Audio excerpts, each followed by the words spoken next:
Great morning. Let's look and see what the topic of the day is. What is the topic for today? It is Hydromancy, illusion. Okay, you can't make this stuff up. Okay, illusion. Okay. So this goes right in. Oh, I matched today. Isn't that lovely? Thank you, universe. It's very nice of you to give me a matching card. So, the craziness of the day. Hydromancy, illusion. People, and this is, what I was talking about the other day. Illusions of truth. Things that we have adopted as some sort of a truth, whether it's a negative or a positive, but it's something that is not in reality. Maybe it's become what one sees as their reality, but if it's something that's not freeing one up, then it is a bondage, an illusion, okay? So, the path is about finding what we are at the center of being, the divine is, and just as importantly, finding what you are not. And what you are not are these illusions that one has adopted as that they are, running your psyche.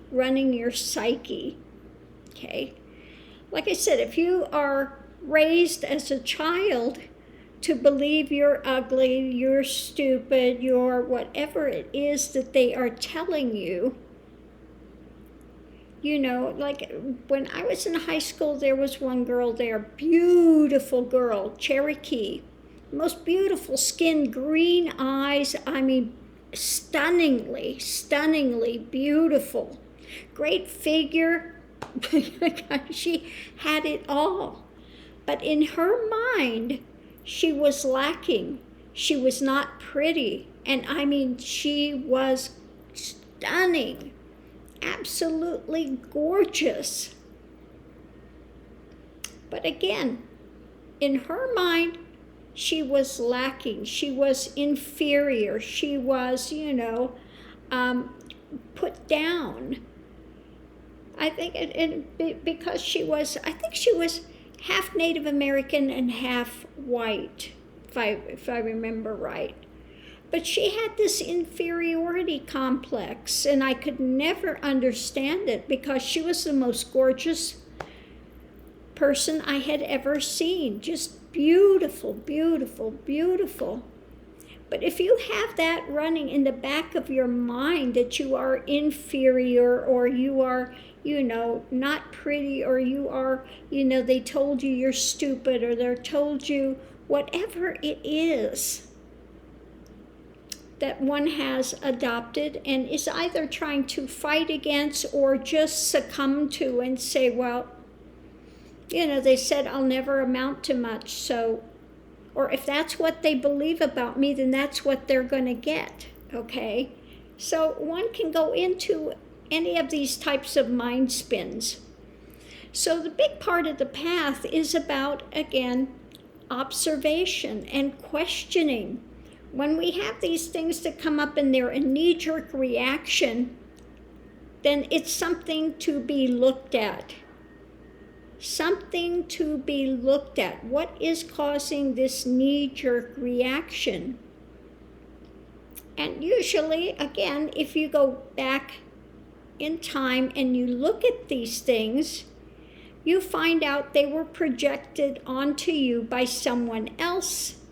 And this is from their failings and their delusion and their angst, and if you look at it deeply, you find out that it really had nothing to do with you. It really had nothing to do with you, and it's not true, okay? So when you find out that it's not true and you can actually see that, then you can let go of it. It dismantles. You can cut that knot and you can move forward. We don't have to be a product of our environment. We can go beyond that. We can cut those bonds, but first we have to be willing to see it and observe, question it, and get to the bottom and cut that knot. But it is possible. Again, hydromancy, illusion. Okay? So a big part of the path is getting beyond the illusions, the things that are driving us, the things that continue to create this storyline. When there's a knee-jerk reaction that comes up, we want to link it to some storyline, or we create some new storyline, but if you look at it, it'll have something to do with your past. Not necessarily what's going on now, because that's part of that illusion, seeing it, in a false light, seeing something, putting into place something that's not actually taking place, okay? So a big part of it is coming back to the present. If there's a knee-jerk reaction, come to the present and just put into place what's actually happening. Like say something was coming in here and all of a sudden there was a knee-jerk reaction and oh my God, what I would do is say, stop. The only thing that's happening now is I'm doing this reading. That's it. Okay, so bring it back to what you are actually doing in the present, okay?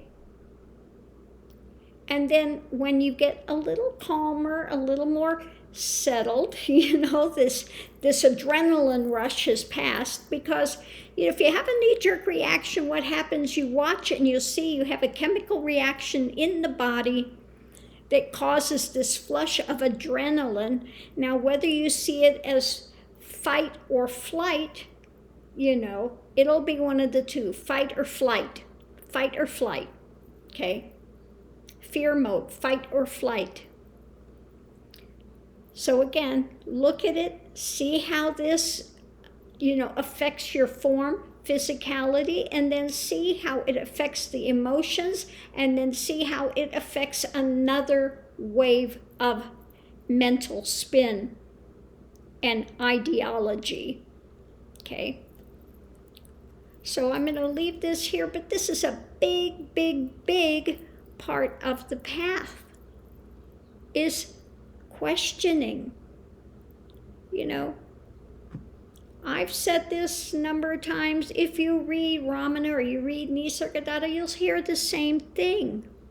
Finding out what you are, and just as importantly, what you are not.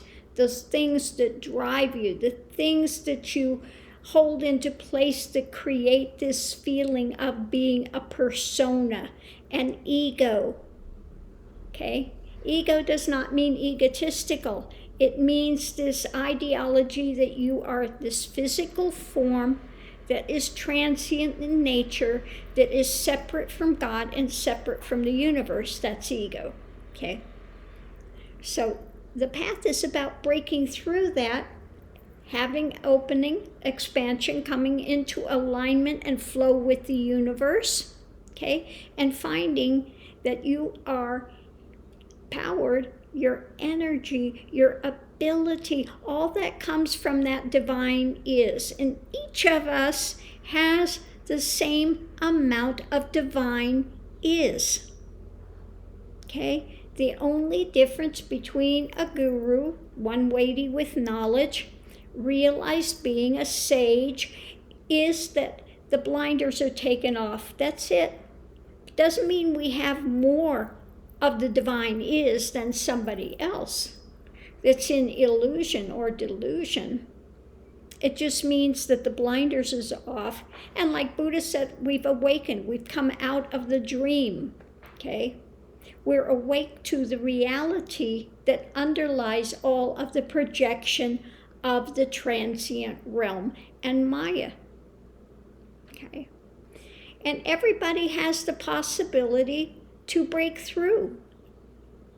But in order to do that, one has to walk the path, has to question, has to look deeper, and be willing to take the journey, rather than just trying to cover it up with something else to deflect, okay, to project, to deflect.